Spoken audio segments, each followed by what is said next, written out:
Hey, good morning, church family. It is Saturday morning, November 30th, last day of the month, and tomorrow is December. Can you believe it? Anyways, we're finishing up a year. 2024 is coming to an end, and I hope that as we get into that transition time of going into a new year, you take the time to reflect. Before I get into that thought, I just wanted to mention a couple of things. It's pretty cold out this morning, and if you're coming to outreach this morning, I want to encourage you to bundle up. We're going to be just canvassing areas, putting our invitations out there door to door for our Christmas cantata. So just be mindful of that. We're not going to be knocking per se, but we're just going to be getting as many of those stuck indoors as possible to get the word out, as that is 3 weeks from tomorrow. 3 weeks from tonight. So anyway, be mindful of that. Also, if you plan to go to the youth rally this coming Friday to hear Brother Charlie Clark at Walker, please be sure to sign up tomorrow in the foyer. Now, on to the idea of finishing strong. I guess I'll put it that way for our thought today. Finishing strong. The Bible says that desire accomplished is sweet to the soul. And as you look back upon the year, and for me certainly as I look back upon the year, there's a lot of things that I did not accomplish that I set out to do. And that's fine, you know. You shoot for something, you know, and as they say, you shoot for nothing, you hit it every time, right? And I shot for some things, and I didn't exactly reach where I intended in some areas, but I was able to accomplish some things. Even in falling short in some areas, I achieved growth in those same areas, and that's something to be thankful for.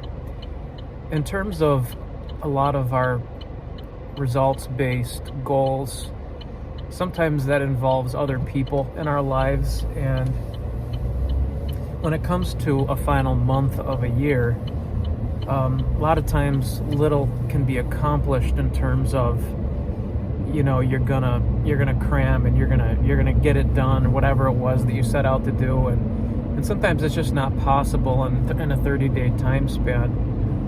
But you know, one thing you see, you take for example in sports, in the NFL going on right now, you have some teams that just, there's no way they're going to make the playoffs. There's no way they're going to win the Super Bowl. And so in terms of team goals, those are not going to happen. But for individuals, you know, they talk of tanking, right? Like a team's going to just lose on purpose in order to get a better draft pick in the next season. But for the dedicated player that has character and cares about his personal integrity, he says, you know what, I mean, we may not be able to accomplish a team goal, but for me as a person, I can do my job to the best of my ability. I can give everything I can to what I do for the remaining games of this season. And we may as a team have a losing record, but for me as an individual, there are some personal achievements that I can accomplish. You can, and you realize there's another year coming, you know, and perhaps they're going to be a free agent, or they're going to get traded, and they're in a sense auditioning for their livelihood.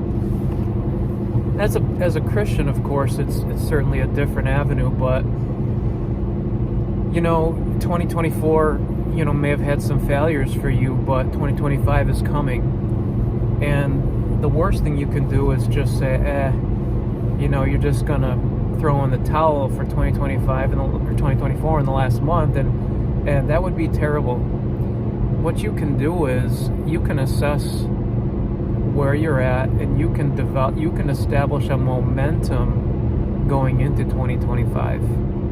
And much of that can have to do with your personal goals, your walk with God, your time in His Word, your time in prayer.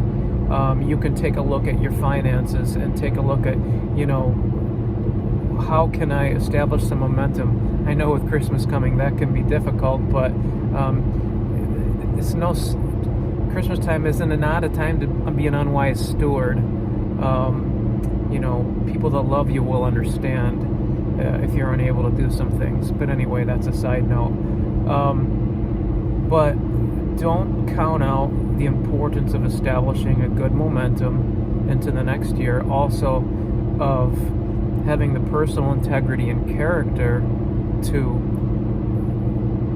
maybe set some sort of little goal for the final month so that you can race to your finish line or race to the transition as you hand the baton to yourself from one year to the next. Now, I know for Christian December to January, it's more of a psychological thing. It is a new year, and it's nice to have a fresh start, but at the end of the day, the last day of December going in the first day of January is just another day.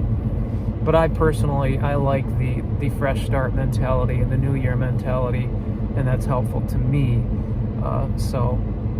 But anyway, I just want to encourage you today to give it your all and consider where you're at, consider where you'd like to be, consider maybe some areas of your life where you could establish some consistency going into the new year. Maybe it's your personal health.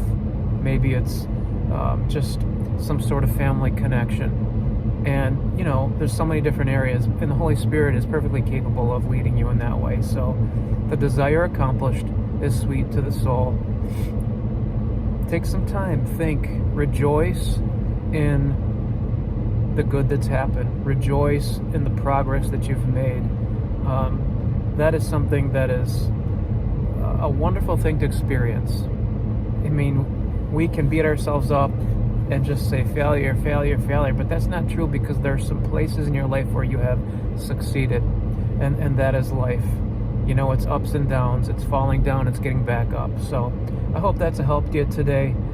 Looking forward to a great day in the Lord tomorrow as we begin this Christmas season, going into December as a church family, worshiping the Lord, remembering the birthday of the King. Looking forward to tomorrow. God bless. Have a great day. Bye.